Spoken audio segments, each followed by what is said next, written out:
Hey, I'm Pamela Wolford. And I'm Sadie Wolford, Pamela's mom. She calls me Writer Mom. Wait, since when do I call you Writer Mom? In the announcement, you said, my Writer Mom. Ah, okay. So we're doing mini memoir here. Yep, and good vibes. I love the location of our show. We're on our deck. Yeah, I know. I'm telling the people Oh, okay. that behind our deck there are woods, and then there's a school. Mm-hmm. On Oktoberfest in the schoolyard, you got up one morning and without telling me, you went over there to get a pony ride, and I had to send your brother over there to tell you to come home and get your hair Okay, combed. Mom, you have to let people know that I wasn't 50 in that story. Well, yes, it was elementary school, Okay. but I still give you fashion okays. Yeah. You did good today. Thank you.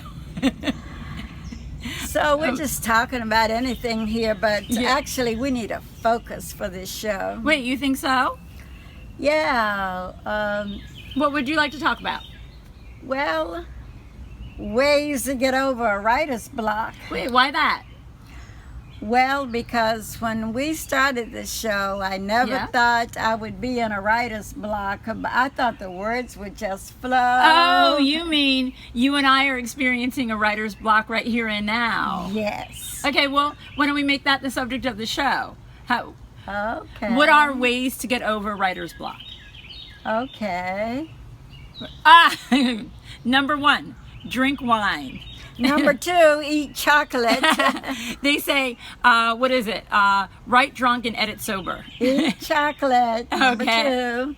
And I think number 3 should be remember what you did the last time Okay. this happened to you. That makes a lot of sense. That's a good one. And number 4, bend and stretch, reach for the stars. What? Bend and stretch, reach for the stars. I don't know what that means. Exercise, move around. Yeah, let's go for a hike. No, you go for a hike. Okay. I'm going inside and walk around in my cool house. No, well, maybe we'll come up with, what are we on now? Yeah, 5? I need a number Before you go in? 5. Okay, number 5. Remember why you wanted to write in the first place. Okay, so how would that help getting over writer's block? Because it makes you remember that you like to write because you have stories to tell. Yeah. The stories are not always on the tip of your tongue, but you Yeah. know they are deep down in your soul somewhere. I like that. What's number 6? Okay, number 6, get yourself a sentence and start writing. Okay, so you and I need to come up with a sentence. Now, I thought what about that hike? Wait, I thought you said you didn't want to go on a hike. No, you go on a hike and I'm going inside and walk around my cool house. Maybe just number 7 first. Okay, number 7. Let's see. Think about your most vulnerable moment. Why?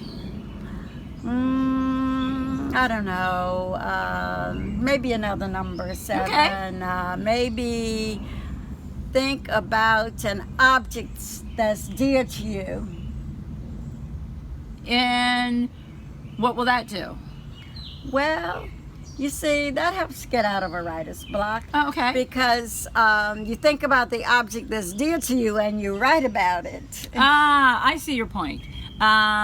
But sometimes writer's block isn't always about not having a subject to write about. Sometimes you have your assignment and you still are in a block. Well, that's true. So what does that tell us? Well, that tells us we need another number 7. Oh, okay.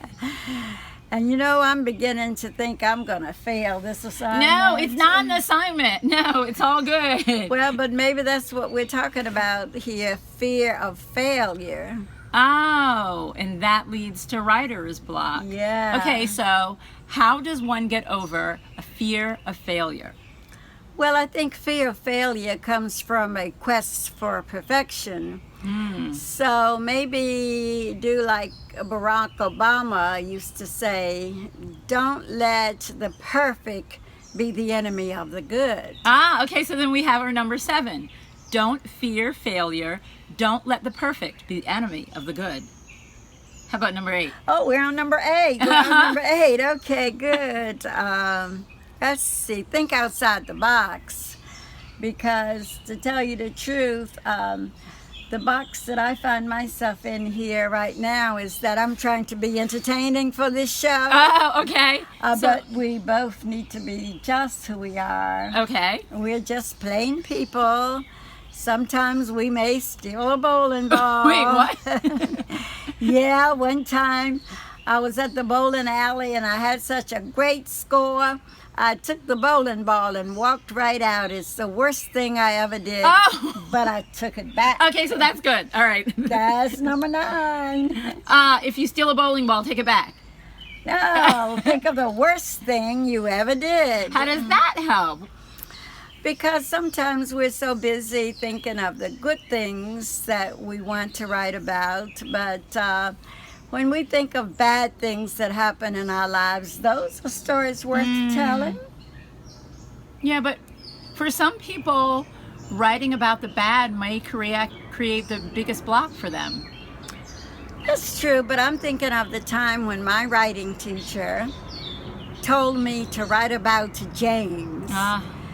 And wow, I wrote and wrote and wrote, and that was the best writing, some of the best writing I ever did, because I allowed myself to put my pain on the page.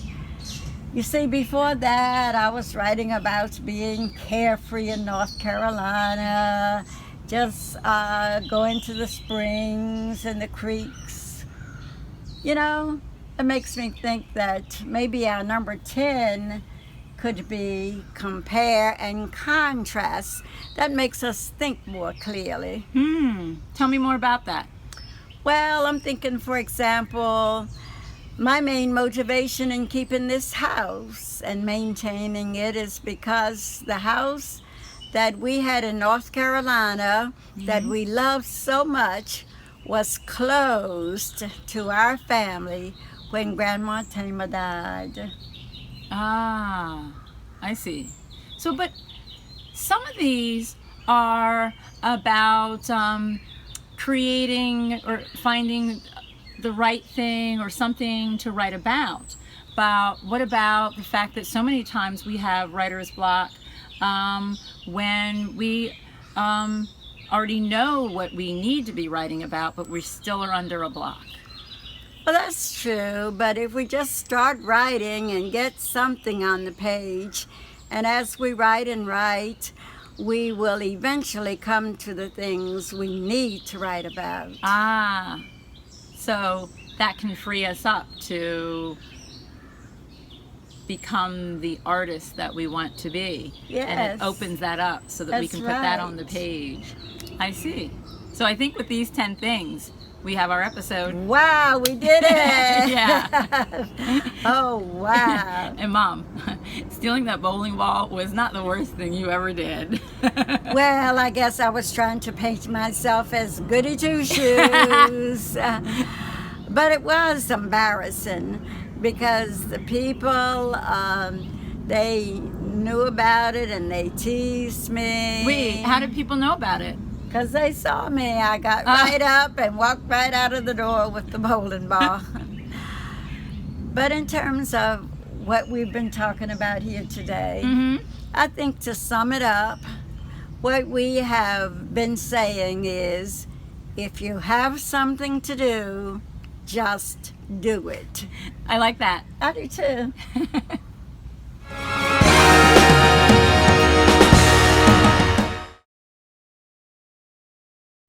Stop. Wait. You haven't subscribed? Subscribe. Click on the red subscribe button and, oh wait, you can click on my face there and then click subscribe. It helps out a lot. And it's free. Oh, and if you have subscribed, thank you.